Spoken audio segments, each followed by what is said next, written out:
Heard about the widespread news power outages in the UK. In this episode, I will show you the issues and the solutions. Continuing to beep saying, okay, the power's off, but I'm still powering what you need powered. Homes and businesses all suffered power cuts this evening in large parts of the country, which would, in essence, pay consumers to reduce their consumption. If power goes down, that's a major worry.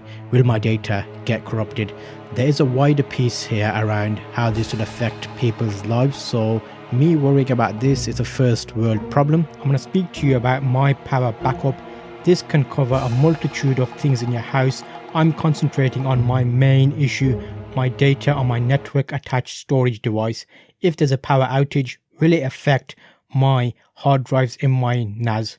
I'm going to show you my solution and how I set it up in my home network. Small business home network attached storage with power redundancy. You're going to be loving it, mate. You can see here when I turn it on, it beeps when it's on. So it continually beeps saying, okay, the power's off, but I'm still powering what you need powered. You've got a battery indicator in the front, tells you how many watt is coming out and how much input is coming in. I'll give this a proper charge. You can see it's not that ginormous. That can go alongside my network attached storage. So we're slowly building out a robust home system. Small business home network attached storage with power redundancy. You're going to be loving it, mate. Get yourself one. I'll put a link. You can check the link. You can see how much it's going for. They're not expensive at all. So it's just an extra peace of mind. If power ever goes out, your data's not going to go down the loo. You can direct plug TVs, routers, PlayStations, ready NAS, which is why I've got it. I bought a Synology NAS, so I want to benefit from the gigabit network, so faster speed. Why would you use this? You won't have any dropped frames. If you're live streaming, if you're gaming, you definitely want to plug in. A few important things to consider. This is nice and small. You can see that is quite tiny. You can see it's not a big system. It's as simple as allowing you to power up your device when the power cuts out. In the past year, I think only twice I've ever had a power cut in the UK, but those twice could be lethal to my data because I have got a network attached storage. You remember we did a video on that to explain. I'm setting that up. This will be plugged to my network attached storage via USB. What that will do is it will communicate and tell my network attached storage, okay, we're connected together. This one will keep an eye on the power. If the mains power turns off, because it's going to be powered in the mains, it will start beeping and say to the USB device, network attached storage, mate, you need to start shutting down because there's no power left.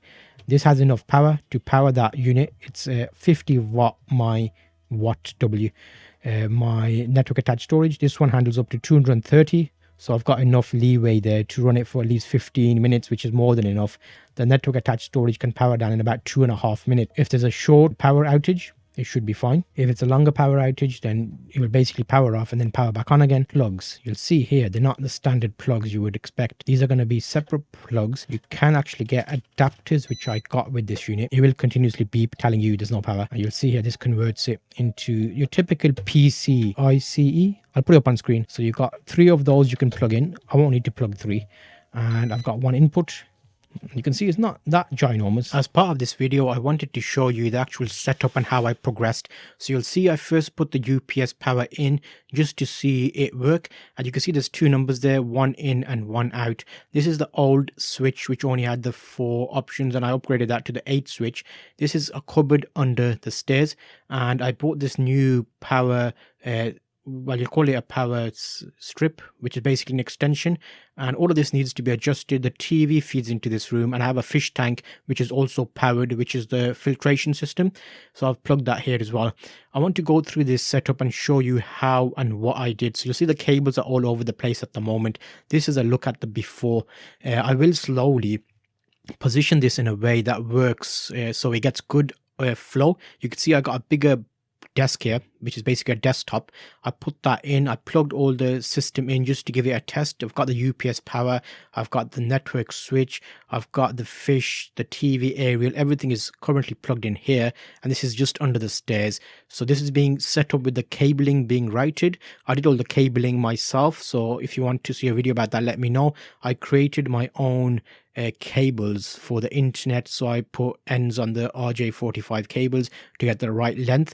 This is a Cat 5e, Cat 6e setup, so I'm getting 1,000 megabytes, basically gigabit network, and I put some extra storage on. I did decide to put the cables along the wall, and I did that classic trick with the cable ties and a screw, so you can actually hold the cables in place. So here we've got a network router cable and a few extra cables for the extra internet. I was looking for a place to put the power strip and also the switch, so I actually screwed the switch onto the back and reduced the size of the actual table that I was using. I'm calling it a table, it's more like a shelf. You can see that cables have been routed right around the back here. There is space at the back where I've actually cable managed the cables coming into the internet.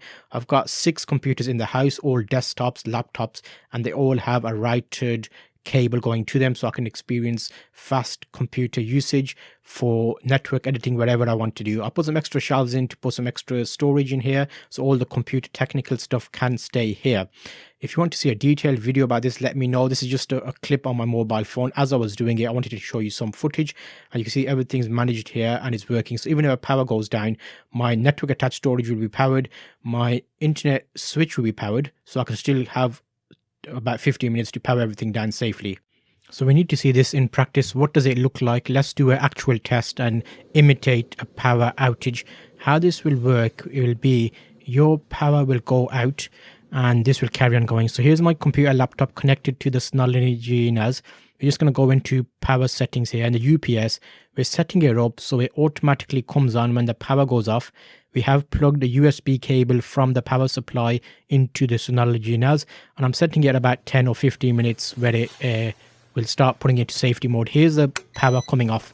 So what I've done here is I've turned the power off on the power system, so there's no power going into it. You can tell that by the digits on the screen. On the left hand side it says 000, there's nothing going in. On the right hand side it's giving power out. So this is power from UPS battery.